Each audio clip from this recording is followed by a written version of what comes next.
Carb Crunchers, it's Freely the Banana Girl here. Today is day 15 on my 30 videos in 30 days, so I'm halfway through and I'm having a good time. I didn't realise I'd have such a good time as I'm having, and I'm enjoying all the support in the comments, so keep it going. And today's video is about how a 100% raw food diet can be very unhealthy.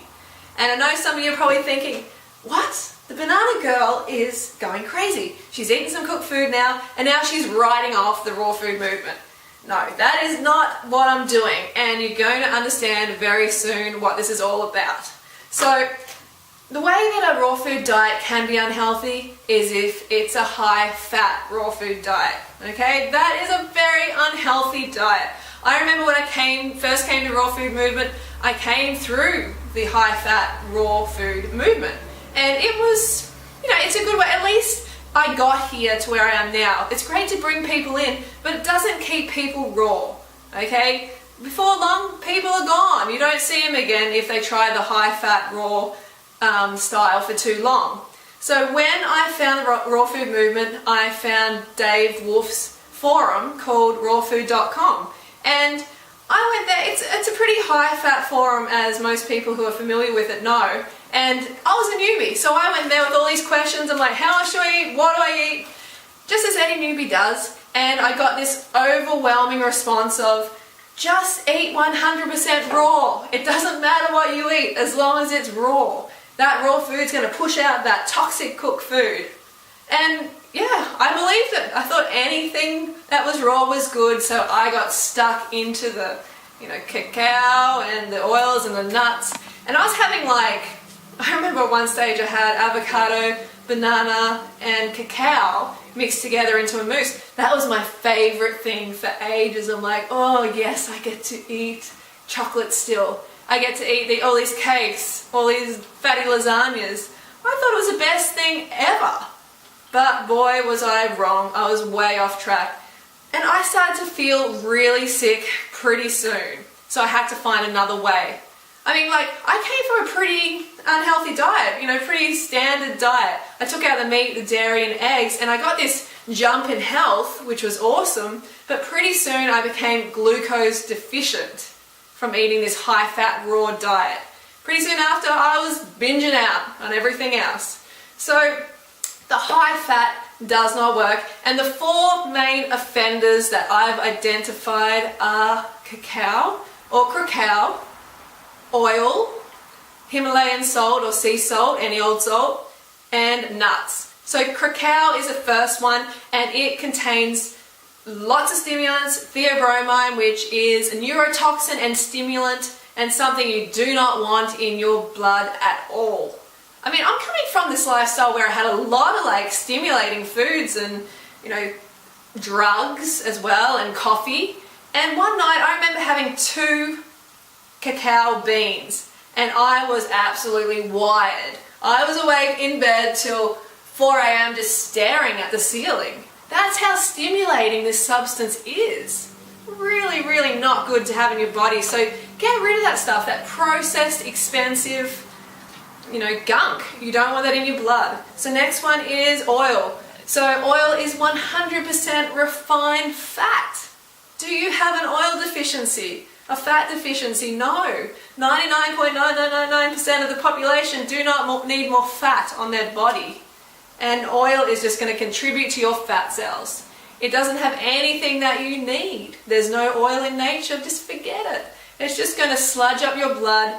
It's going to make the absorption of sugar into your cell very, very hard for your body. So you want to keep your bloodstream clean, and oil does not do that. It sludges it up. It prevents the oxygen from getting to the cell and from you feeling, your best and looking your best. So salt.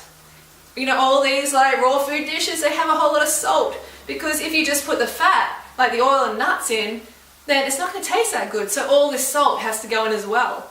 And I don't care if it comes from the Himalayas. It doesn't matter. It's sodium, it's salt. It's going to retain fluid 100 times or more in your body. So you're going to expand. You're going to get all this fluid where you don't want it. And it's going to contribute to high blood pressure and various other issues which you do not need. You get all the sodium you need for your body in fruits and vegetables. Next one is nuts. So nuts, I know a lot of people are like, well, nuts are natural. You can just pick them up off the ground and eat them. They must be good for you.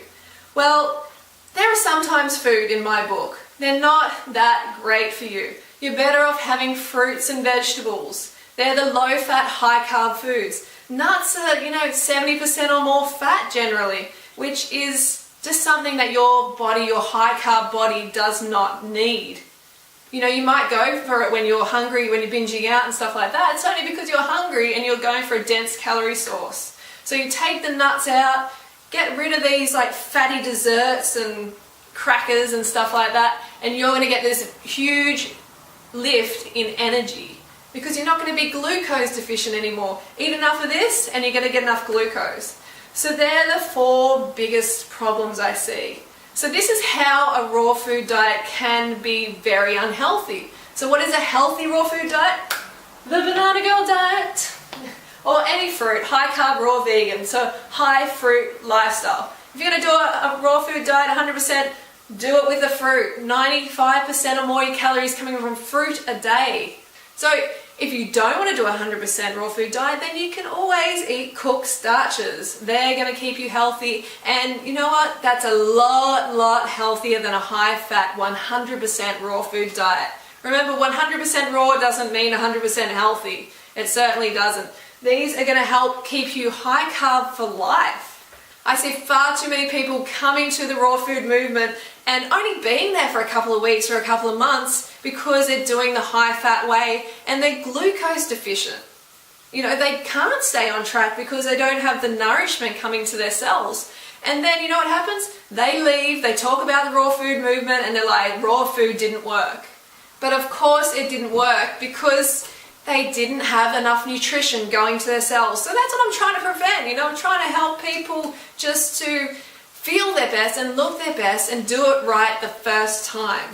Okay, so I hope this video helped. And if you found this info helpful, then spread it around. Press the like button. When you press the like, it helps other people see the message and then they come and go, wow, this raw food thing or high carb, this sounds interesting. And just helps the message get out. So I will see you tomorrow. Don't forget to go root yourself or fruit yourself. Go fruit yourself.